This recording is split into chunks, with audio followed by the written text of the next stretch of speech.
Praise the Lord. ഫിലിപ്പിയ ലേഖനം 4-ാം അധ്യായം 12 മുതലുള്ള വാക്യങ്ങളിൽ അപ്പോസ്തലനായ പൗലോസിന്റെ വാക്കുകളിൽ താഴ്ചയിൽ ഇരുപ്പാനും സമൃദ്ധിയിൽ ഇരുപ്പാനും എനിക്കറിയാം, തൃപ്തനായിരിക്കാനും വിശന്നിരിപ്പാനും സമൃദ്ധിയിൽ ഇരുപ്പാനും ബുദ്ധിമുട്ട് അനുഭവിപ്പാനും ഞാൻ ശീലിച്ചിരിക്കുന്നു എന്ന് പറയുമ്പോൾ താൻ വിശ്വാസത്തോടുകൂടി ദൈവത്തിൽ ആശ്രയിച്ച് പറയുകയാണ്, ഇതിന്റെ എല്ലാം പിന്നിൽ എന്നെ ശക്തനാക്കുന്നവൻ മുഖാന്തരം ഞാൻ സകലത്തിനും മതിയാകുന്നു.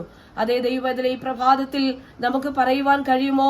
നമ്മുടെ ജീവിതത്തിന്റെ വ്യത്യസ്തമായ സാഹചര്യങ്ങൾ കടന്നു വരുമ്പോൾ അതിന്റെ നടുവിൽ വിശ്വാസത്തോടെ ദൈവത്തിൽ ആശ്രയിച്ചുകൊണ്ട് ഉറപ്പോടെ നമുക്ക് പറയുവാൻ കഴിയുമോ? എന്നെ ശക്തനാക്കുന്നവൻ മുഖാന്തരം ഞാൻ സകലത്തിനും മതിയാകുന്നു എന്ന്. എല്ലാ വിഷയങ്ങളും എല്ലാ പ്രയാസങ്ങളും പ്രശ്നങ്ങളും ഒക്കെ ജീവിതത്തിൽ കടന്നു വരുമ്പോൾ വിശ്വാസത്തോടെ ദൈവത്തിൽ ആശ്രയിച്ചുകൊണ്ട് ഈ നാളുകളിൽ ധൈര്യത്തോടുകൂടി മുൻപോട്ട് പോകുവാൻ ഈ വചനങ്ങളാൽ ഈ പകൽ കർത്താവ് നമ്മെ അനുഗ്രഹിക്കുമാറാകട്ടെ.